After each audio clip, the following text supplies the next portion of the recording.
Pai, graças te damos em nome de Jesus, porque a tua palavra é vida em nosso coração.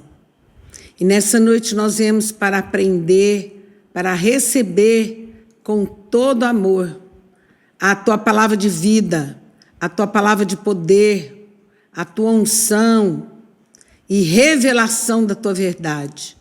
Porque o que nós queremos é crescer, aprender mais para estar contigo, prevalecer em todas as circunstâncias da nossa vida, em nome de Jesus. Amém? Então vamos falar hoje do sangue? Bom, toda a Bíblia, ela fala de Jesus, do Gênesis, Apocalipse. Toda a Bíblia traduz Jesus. No Velho Testamento é Jesus, sempre as figuras, sempre os fatos que te levam a Jesus, daquilo que vai acontecer no novo. Então, o fato o sangue é mostrado, o cordeiro é revelado 33 vezes no Velho Testamento, cordeiro profético, que é mostrando o cordeiro de Deus, que é Jesus. Por isso, tudo, enquanto você lê o Velho, olhando histórias, aprendendo histórias, você está num pré-conhecimento. Você só vai deslanchar, você só vai entender, você só vai crescer espiritualmente quando você começa a enxergar o fato do velho Jesus Cristo em tudo que você lê. Quando você começa a enxergar Jesus aqui no velho, então vai descortinar uma visão espiritual tremenda, maravilhosa, que te leva num crescimento profundo da intimidade com Ele. Amém? Por isso nós temos que buscar mais e mais. Então eu vou ver sobre o sangue, que é algo muito importante nós compreendermos. Atos 20, 26. Portanto, eu vos protesto no dia de hoje, que estou limpo do sangue de todos, porque jamais deixei de vos anunciar todo o desígnio de Deus. Atendei por vós e por todo o rebanho, sobre o qual o Espírito Santo vos constituiu, bispos, para pastoreardes a igreja de Deus, a qual ele comprou com seu sangue, com seu próprio sangue. A igreja, ela foi comprada pelo sangue. Tudo se purifica, se santifica com sangue. O sangue é o que purifica tudo, é o que limpa todo mal.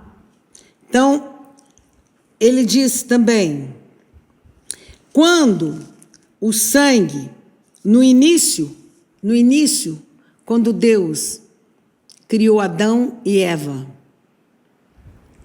ele entregou todo o domínio, está lá em Gênesis 26, 1, 26, ele entregou, ide, dominai a terra.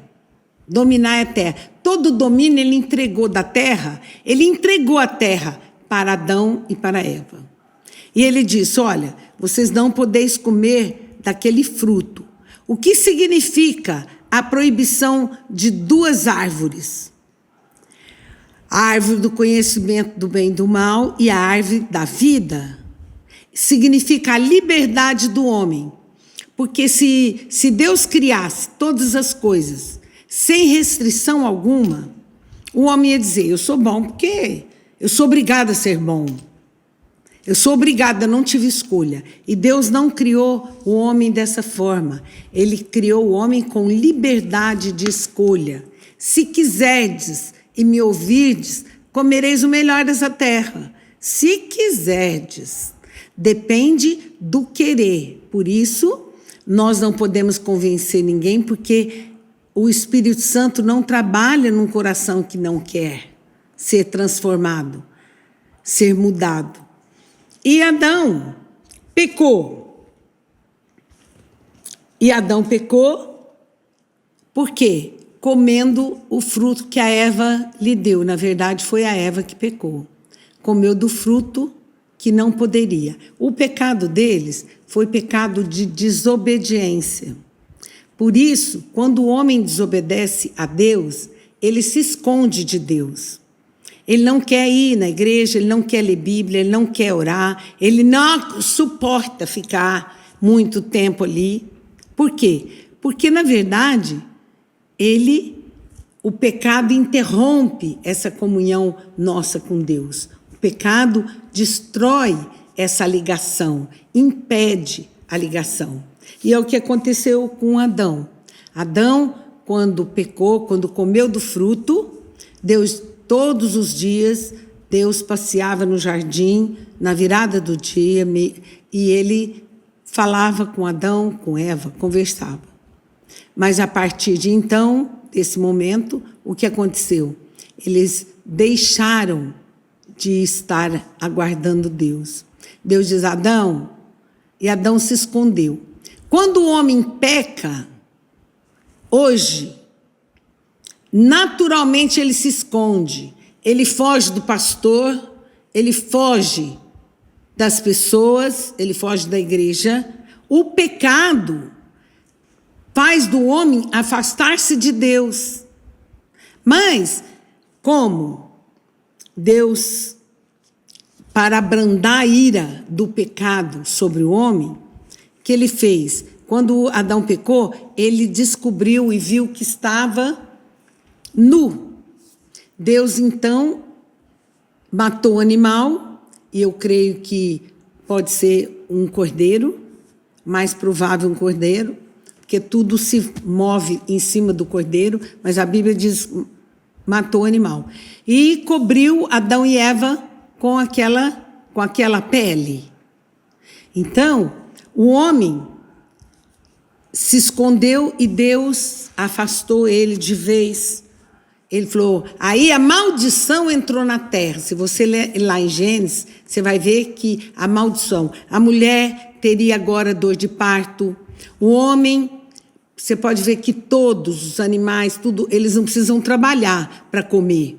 Mas o homem, ele diz, com o suor dos teus braços comerás o teu pão. Aqueles que estão em Cristo, que retornam a essa vida com Deus, ele trabalha menos e ganha mais. Por quê? Porque o trabalho termina por ser uma escravidão do homem. Uma escravidão. Então, quando você se liga com Deus e começa a andar na presença de Deus, ele tem uma promessa de prosperar, de fazer prosperidade, de trazer. É ele que traz essa prosperidade. Por quê? Porque o homem retorna ao início, não em totalidade, mas em parte. Porque o sangue de Cristo hoje purifica de todo pecado. Amém? Então vamos abrir aí em Gênesis 3, 7 a 9. Abriram-se então os olhos de ambos e, percebendo que estavam nus, coseram folhas de figueira e fizeram cintas para si. Os homens, mas quando ouviram a voz do Senhor, Deus que andava no jardim pela virada do dia, esconderam-se da presença do Senhor Deus, o homem e sua mulher, por entre as árvores do jardim. E chamou o Senhor Deus ao homem e lhe perguntou, onde estás? Ele respondeu, ouvi a tua voz no jardim, porque estava nu, tive medo e me escondi. Medo entrou no homem. Deus não criou o homem com medo, pelo pecado. Então, quando você tem medo, é a força do pecado que vai está agindo em você. Por isso que aquele que confessa a palavra, a promessa e anda na presença, ele lança fora todo medo. O amor, verdadeiro amor, o amor a Deus, lança fora todo medo. Amém? Então, ele diz assim: quem te disse? Quem te fez saber que estava nu? Comeste da árvore que eu te ordenei que não comesse? Então disse o homem: a mulher que me destes por esposa, ela me deu da árvore e eu comi. Disse o Senhor Deus à mulher: que é isso que fizeste? Respondeu a mulher: a serpente me enganou e eu comi. O que aconteceu? É necessário arrependimento para o perdão. Eles não foram perdoados porque eles se justificaram. Todas as vezes que você justifica o pecado, você não é perdoado. Então, o homem diz para Deus: olha, a mulher que me destes, quer dizer que Deus fez uma coisa não muito boa para ele, a culpa caiu em Deus também, né? Não muito boa, me deu de comer. E a mulher diz: a serpente me enganou. Então, quando você acha um culpado para aquilo que você faz, você nunca é justificado. Nós somos justificados quando arrependemos e dizemos: nossa, é verdade, pequei mesmo. Ô Senhor, pequei contra ti. É verdade, eu errei. Aí sim, o perdão, o sangue te purifica.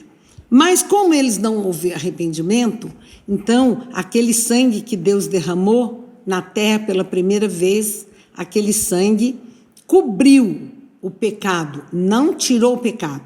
Mas Deus faz uma promessa que ele haveria de trazer a libertação pelo sangue através do Filho. Vamos abrir em Levítico 17:12. Portanto, tenho dito aos filhos de Israel: nenhuma alma de entre vós comerá sangue, nem o estrangeiro que peregrina, nem vós o comerá. De Israel ou de estrangeiros que peregrinam entre vós, que caçar animal ou ave que se come, derramará o seu sangue e o cobrirá com pó. Então ele diz que o sangue nós não podemos comer. Uma outra coisa que Deus diz: para nós conhecermos o poder de Deus em totalidade, nós precisamos conhecer o poder do sangue. O que significa esse poder? Deus trouxe, através do sangue, com Adão, uma promessa de redenção, de que a glória retornaria. Então, quando ele derramou aquele sangue de animal, foi o primeiro sangue derramado na terra. Ele fez o quê? Ele trouxe uma libertação e uma promessa, uma aliança de... Vamos abrir em Levítico 9, 23, 24. Então entraram Moisés e Arão na tenda da congregação e saindo abençoaram o povo, e a glória do Senhor apareceu a todo o povo. E eis que saindo fogo de diante do Senhor, consumiu o holocausto e a gordura sobre o altar, o que vendo o povo jubilou e prostrou-se sobre o rosto.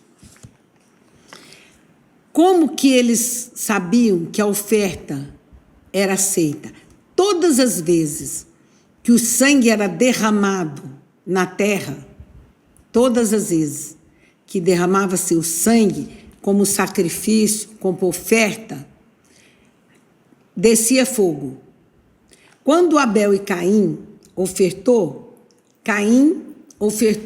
e Abel ofertou, mas desceu a chama de fogo sobre a oferta de Abel e consumiu o cordeiro e a gordura. E isso nós sabemos que quando Deus recebia a oferta, ele respondia com fogo. Vamos ver, 1 Reis 18, 33, 38. Então armou a lenha, dividiu o novilho em pedaços, pô-lo sobre a lenha e disse: enchei de água.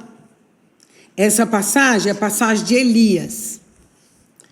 Enchei de água 4 cântaros e derramai-o sobre o holocausto e sobre a lenha. Disse ainda: fazei 2ª vez, e o fizeram. Disse mais: fazei 3ª, e o fizeram 3ª vez, de maneira que a água corria ao redor do altar. Ele encheu também de água o rego, no devido tempo, para se apresentar a oferta de manjares. Aproximou-se o profeta Elias e disse: ó Senhor Deus de Abraão, de Isaque, de Israel, fique hoje sabido que tu és Deus em Israel e que eu sou teu servo e que, segundo a tua palavra, fiz todas essas coisas. Respondeu-me, Senhor, responde-me, para que este povo saiba que tu, Senhor, és Deus e que a ti fizestes retroceder o coração deles. Então caiu o fogo do Senhor e consumiu o holocausto, a lenha, as pedras, a terra, e ainda lambeu a água que estava no rego. Elias provou para aquele povo, quando ele derramou sangue, todas as vezes que há derramamento de sangue, o fogo vem do céu. Todas as vezes que a oferta é com sangue, desce fogo do céu. Também, Davi, quando aplicava o sangue, ele descia fogo. Não vamos ler porque não tem muito tempo. Salomão viu fogo no templo. Quando ele derramou o sangue do cordeiro, o fogo desceu.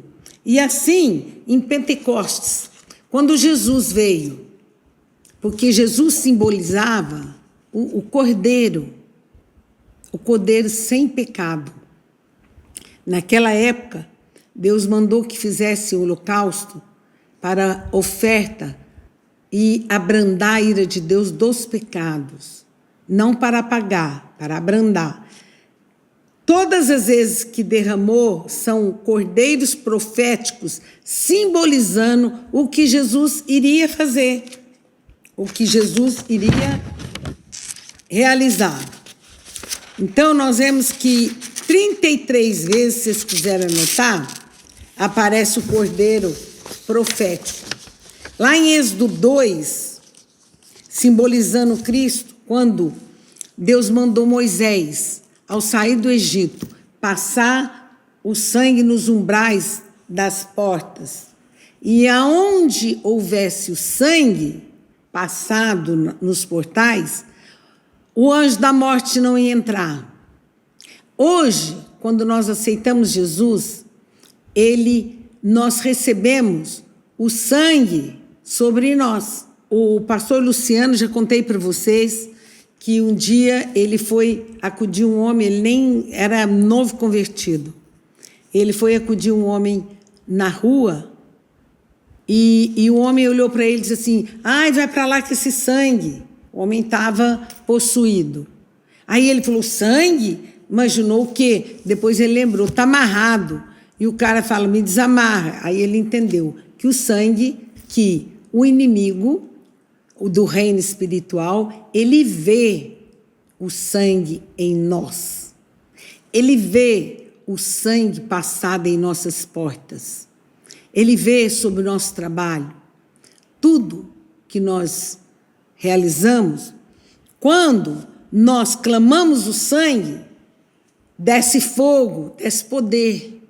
O sangue passado simbolizava Cristo. Está lá em Êxodo 12, depois vocês vão ler para aprender mais. Em Gênesis 3:21, fez o Senhor Deus vestimenta de peles para Adão e sua mulher, e os vestiu. Amém? Então, Deus, desde o início,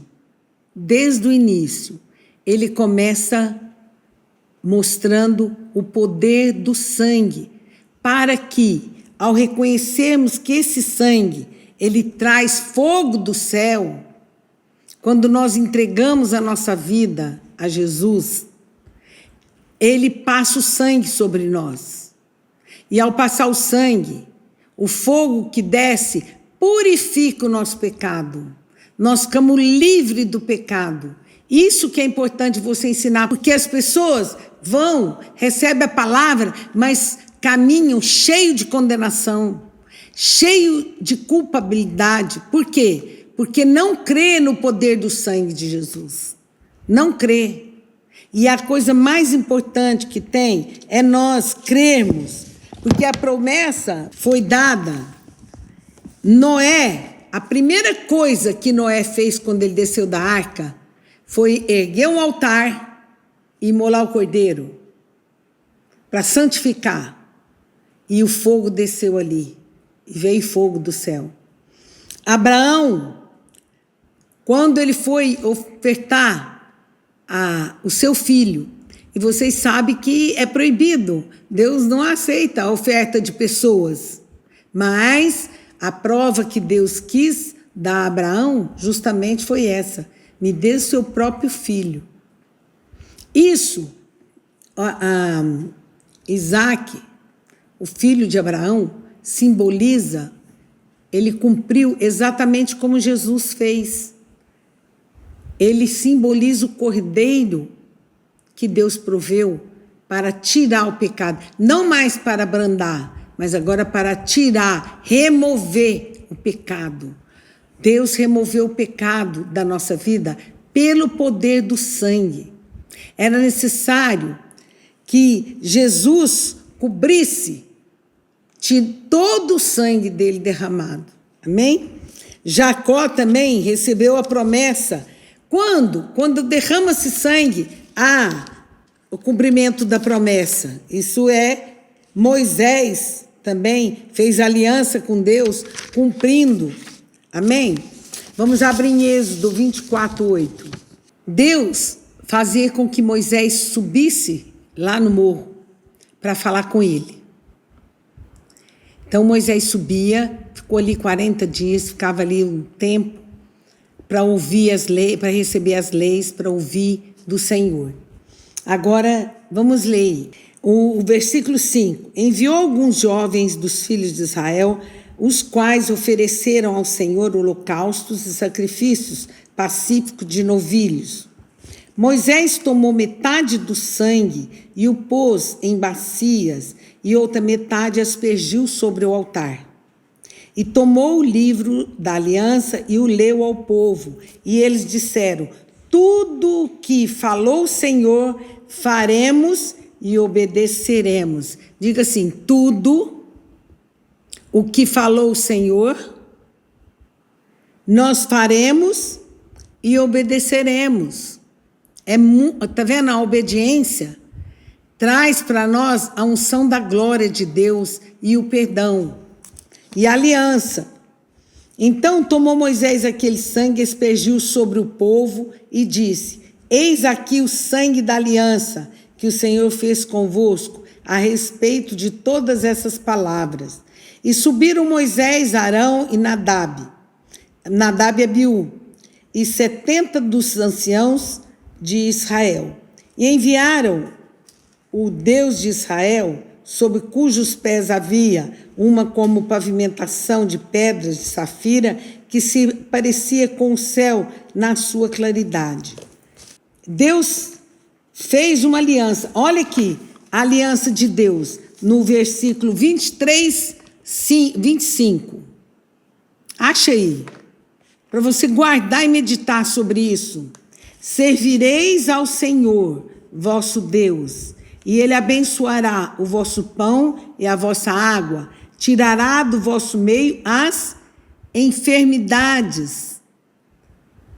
Tirará, na tua terra não haverá mulher que aborte, nem estéril, completarei o número dos teus dias.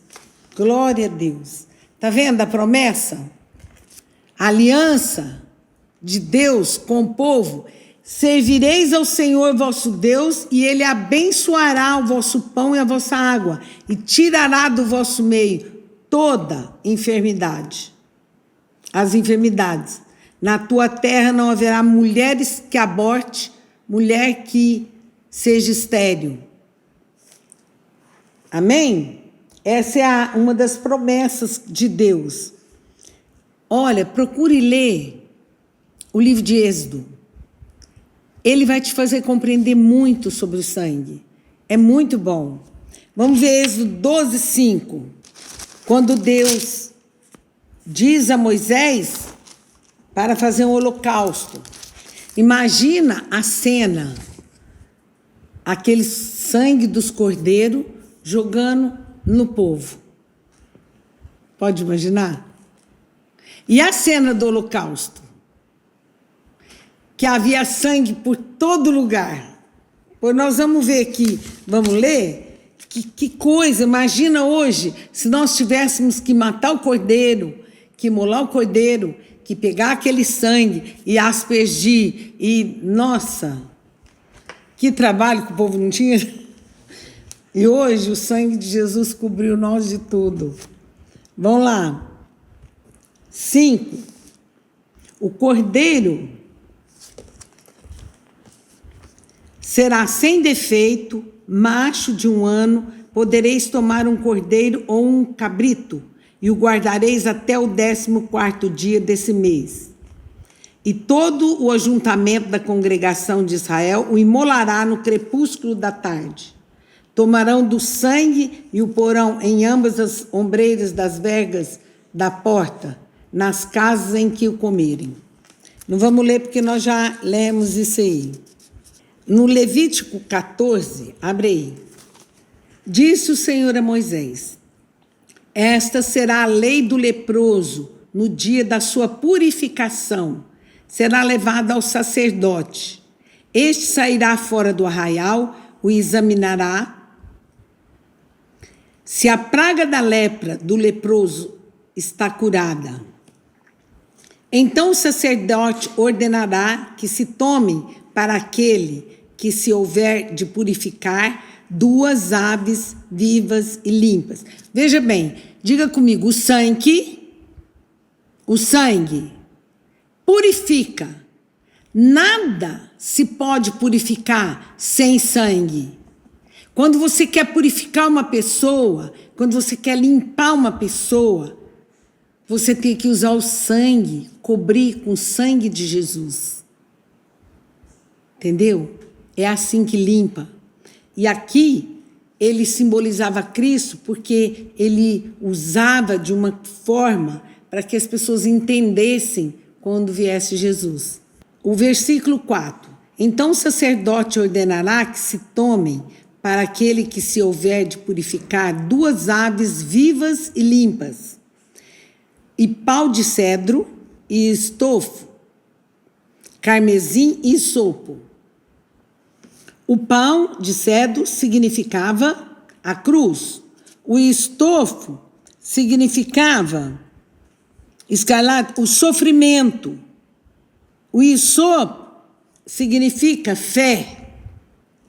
Mandará também o sacerdote que se molhe uma ave num vaso de barro sobre águas correntes.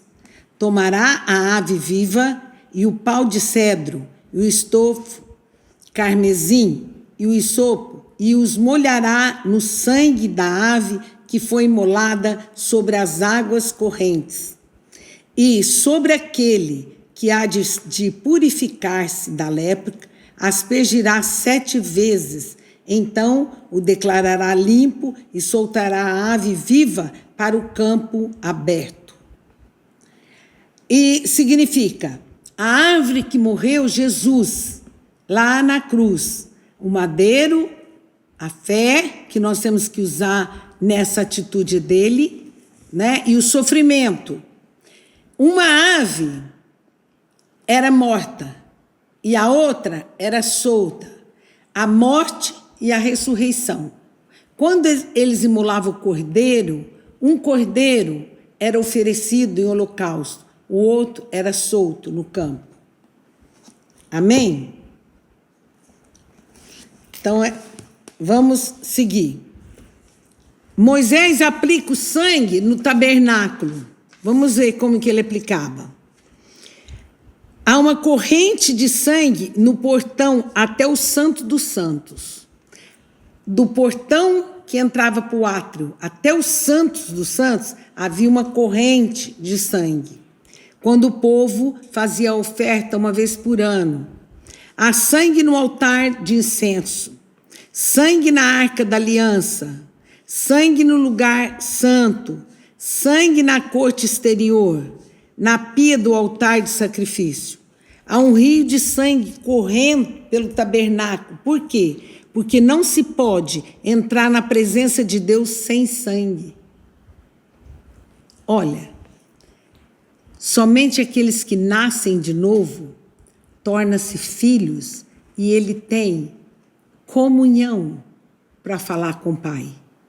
Jesus abriu os portões celestiais. Quando ele ressuscitou, ele entrou, era fechado. Depois que Adão foi expulso, foi fechado o portão do céu. Antes, até Deus permitia que Satanás fosse lá falar, lembrem Jó? Ele subia até Deus e voltava. Mas depois, fechou-se. Jesus Cristo veio, morreu e na ressurreição, está lá no Salmo 22, ele abriu os portões. Ele fala, onde o rei entrou e abriu os portões celestiais. Isso quer dizer que depois da morte de Jesus, você, podemos falar e ele responde. No Velho Testamento, era só o sacerdote que falava, que ofertava no Velho. Somente o sacerdote poderia fazer essa oferta de cordeiros. Então, todo o povo levava e entregava. Entregava sua novilha para poder fazer a oferta. Mas, após Jesus, o Cordeiro de Deus que tirou o pecado, Jesus vem e tira o pecado do mundo. Jesus tirou o pecado do mundo, sabe? Então, agora, nós temos livre acesso para falar com o Pai. Quando você fala, você pode ouvir a voz. Você pode receber de Deus. Antes era só os profetas e sacerdotes. Hoje, não, porque o Cordeiro puro, eu não vou entrar em detalhes mais porque é longo. Esse Cordeiro, de uma vez por todas, limpou a nossa vida, morreu, somos nova criatura, recebemos perdão. No Velho não havia perdão, no Novo fomos perdoados por Cristo. Olha, e sabe ao caso da ave que aspergia 7 vezes, simbolizava que Jesus 7 vezes derramou sangue. Quem quiser anotar, eu vou dizer aí para você anotar. 7 vezes. O sacerdote não aspergia 1, 2, não é? Então, nós vamos ver quais foram as 7 vezes que Jesus derramou sangue. No Getsêmane, ele suou gotas de sangue. Ele derramou sangue. Diante do conselho dos judeus, eles bateram no seu rosto e arrancaram os seus cabelos, de acordo com Isaías 50. Colocaram uma coroa de espinho na sua cabeça, 3. E bateram com um caniço. Então, derramou sangue. 4, eles o chicotearam, sangue. Eles pregaram as suas mãos no madeiro, sangue. Eles pregaram os seus pés no madeiro, derramou sangue. Furaram o seu lado com a lança. 7 vezes. Então, todo o velho simboliza o que há de vir no novo. Essa palavra, ela é muito significante e ela te liberta. Ela é muitas vezes difícil de ser compreendida ou de ter interesse por saber. Muito. Mas, à medida que você vai ouvindo, essa palavra vai limpando tua mente, ela vai tirando o bloqueio do teu coração para você começar a enxergar Cristo em todo momento. Cristo, a revelação de Cristo no Velho. E muitas passagens vocês vão ver que Deus revelou Jesus lá no Velho. Amém? E à medida que você começar a prestar atenção e começar a clamar o sangue de Jesus, você vai transformar a sua vida espiritual. Porque aquele que te aprisiona, aquele que te mantém em cadeias, aquele que bloqueia a tua mente para não compreender os mistérios, porque Deus fala assim, mistérios do reino, que não é revelado a qualquer um, mas aos pequeninos.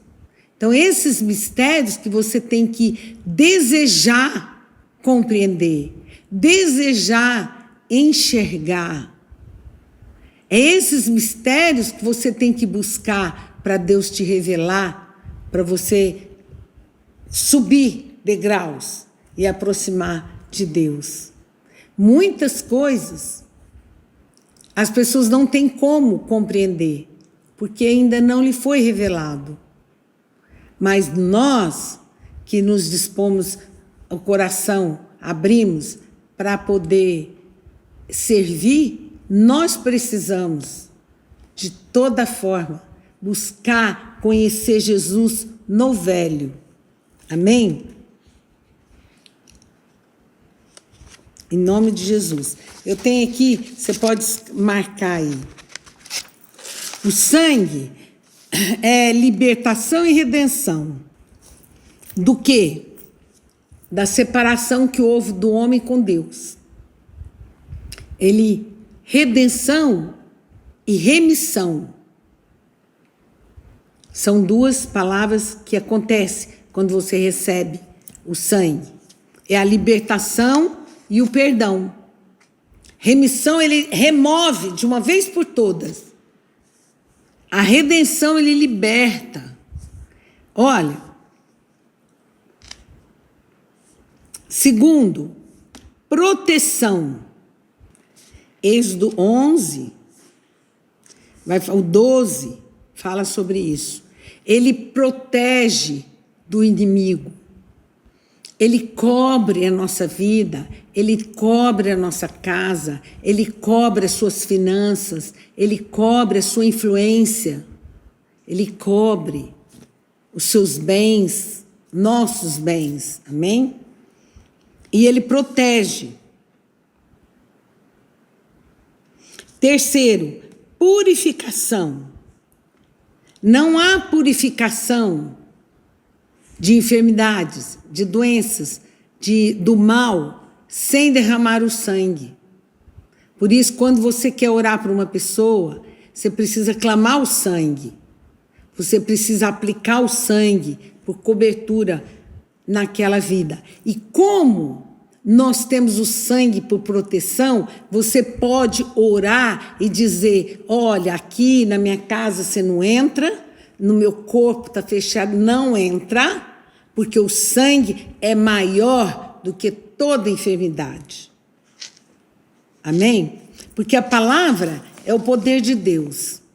Quando você confessa com fé, ela materializa, não é assim? Se creres, se confessares com tua boca, crendo no coração, você tem a salvação, você tem a cura. Porque muitos são curados e outros não são curados. Por quê?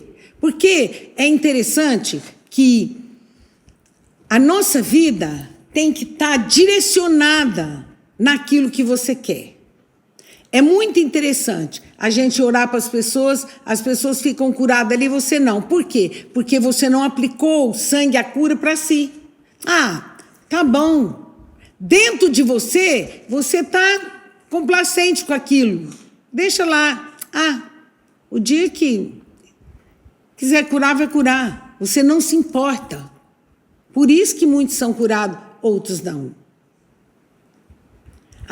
Eu recebi uma mensagem, a mulher pediu até para falar na igreja, eu vou estar falando, que ela tinha uns nódulos no seio e aquilo queimava, ela não podia tomar remédio. Ela cuida da mãe que tem 93 anos, ela é de Garapava. Então, ela contando que entrou num processo de infecção, só que ela não pode tomar antibiótico. E aí queimava dia e noite, ela não dorme, é uma coisa terrível. E no domingo, que eu estava pregando, sobre o sangue, ela disse que estava, desde um dia anterior, sem dormir, com um nódulo, queimando o seio. Ela não podia abaixar o braço, ela não podia mexer, ela estava lá, e ela tem que cuidar da mãe. Na hora que orou e clamou o sangue de Jesus, ela ficou totalmente curada. Ela mandou um áudio, pastora, foi uma cura tremenda que eu recebi. Não é? Por quê? Porque ela usou a fé e ela creu e recebeu. Quem crê e receber. Muitos crê, falar, que bênção. Mas eu quero deixar uma coisa para você. Eu vejo que muitas pessoas, você não, às vezes que eu estou aqui agora, eu posso ver que a hora que entra a oração do pastor, muitos saem. A hora que o pastor vai orar, muitos saem. Porque as pessoas acham que ouvir a palavra de Deus é o suficiente. Não, eu já sei. Não, amado. O que traz o poder, o que traz o fogo é a oração. Você precisa receber oração. Nós não precisamos só conhecer. Nós ensinamos para que você creia e ore. A oração é o fundamento da cura. Não tem outra coisa. Leia Êxodo para você receber. Em nome de Jesus. E não deixe de orar. Orar é que te faz receber a glória. Olha, quando se aplica o sangue, o fogo desce. Toda vez que se aplica o sangue, o fogo desce. Então, aplica o sangue, como nós oramos lá. Mas espera o fogo para concretizar o que você crê e espera. Amém? Vamos orar. Oh, meu Pai Celestial, em nome de Jesus, nós te damos graças pela tua palavra que é vida viva no nosso coração. Desperta o teu povo, alarga o entendimento, manifesta a tua unção gloriosa de poder. E é no nome de Jesus que nós oramos e declaramos que essa unção de sabedoria, de amor, que essa unção de revelação permanece em nosso coração, em nome de Jesus. Amém.